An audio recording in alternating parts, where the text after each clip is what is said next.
L'aloe vera est considérée depuis des millénaires comme une plante médicinale mythique. Déjà, les Aztèques l'utilisaient comme remède miracle contre beaucoup de maladies.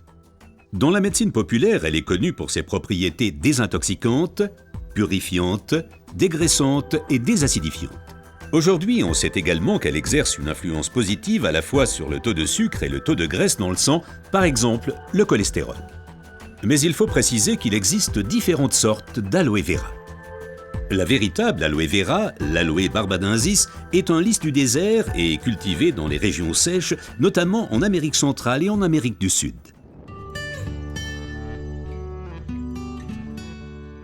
L'efficacité de l'aloe vera dépend principalement de son traitement, mais les différences se font dès la récolte. Pour éviter d'abîmer la plante, les feuilles doivent être coupées à la main. Comme la pellicule supérieure de la feuille contient de l'aloïne toxique qui protège la plante contre les animaux et a un effet laxatif pour l'être humain, il faut bien séparer l'enveloppe du gel intérieur. Le gel est du reste l'élément le plus précieux de l'aloe vera. Il contient à lui seul plus de 150 composants importants et bénéfiques pour la santé tels que vitamines, enzymes, polysaccharides et oligoéléments. Et c'est précisément cette combinaison unique, cette association de différentes substances qui entraîne l'effet médicinal. L'un des composants les plus importants est l'acémanal. Il a une influence positive sur le système immunitaire et diminue d'autre part les inflammations et les radicaux libres. Le résultat, une amélioration de l'apport en oxygène. Observons ce phénomène de plus près. Le sang assimile l'oxygène dans le poumon et le transporte à travers les vaisseaux sanguins vers les cellules. Les gros vaisseaux se divisent et deviennent de plus en plus petits pour devenir enfin des vaisseaux capillaires. Les capillaires sont les plus petits vaisseaux sanguins. C'est là qu'a lieu le transfert de l'oxygène du vaisseau sanguin vers les cellules.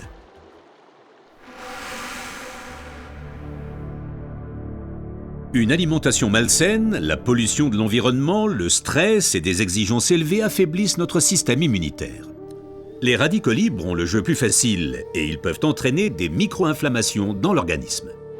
Ces inflammations altèrent les vaisseaux et entraînent un épaississement des parois des capillaires. Ce gonflement rétrécit le vaisseau et les globules rouges circulent plus lentement à travers les capillaires, entraînant une baisse de l'alimentation en oxygène.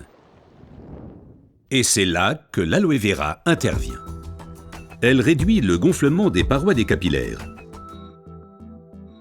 Les globules rouges circulent plus rapidement et l'alimentation en oxygène est améliorée. Les toxines et les impuretés sont évacuées plus rapidement.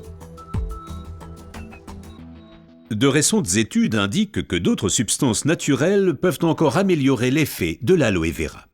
Parmi ces substances, il faut citer tout d'abord le silicium, mais aussi l'huile d'onagre et enfin les minéraux basiques. Observons tout d'abord le silicium d'un peu plus près. Le silicium est indispensable à l'organisme. C'est un élément structurant. Nous le connaissons surtout sous forme de sable de quartz que l'on trouve dans la pierre et le béton. Dans l'organisme, le silicium contribue à stabiliser les tissus, mais il renforce également les os, les ongles, les cheveux, les tissus conjonctifs et les parois des capillaires. Avec l'âge, les capillaires menacent de perdre leur fermeté. Ils peuvent littéralement se désagréger, ce qui entraîne une interruption du flux sanguin. Dans le pire des cas, ceci peut entraîner des incidents vasculaires cérébraux et l'infarctus. Le silicium renforce et soutient les parois des capillaires et maintient ainsi le vaisseau sanguin ouvert. Les globules peuvent ainsi continuer à alimenter les cellules en oxygène. Mais le corps humain ne peut pas s'alimenter en silicium sous sa forme d'origine qu'est le sable de quartz. Toutefois, la nature offre des alternatives, et notamment une source végétale idéale, l'ortie. Car elle est riche en silicium naturel, mieux assimilable par l'être humain.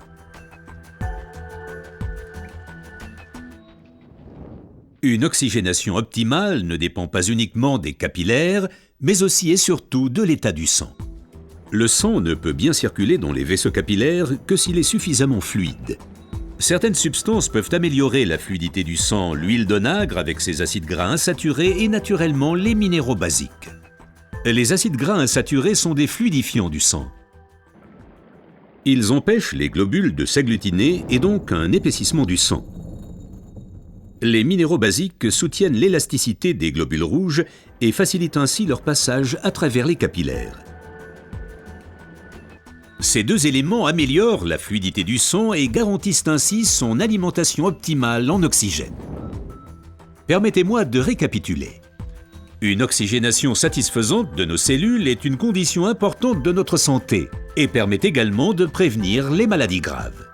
L'aloe vera et son effet décongestionnant améliorent l'oxygénation. Le silicium renforce les parois des capillaires et garde le vaisseau sanguin ouvert. Cet effet est renforcé par l'huile d'onagre et aussi par les minéraux basiques. Ce que la médecine populaire savait depuis longtemps est maintenant confirmé par la recherche moderne.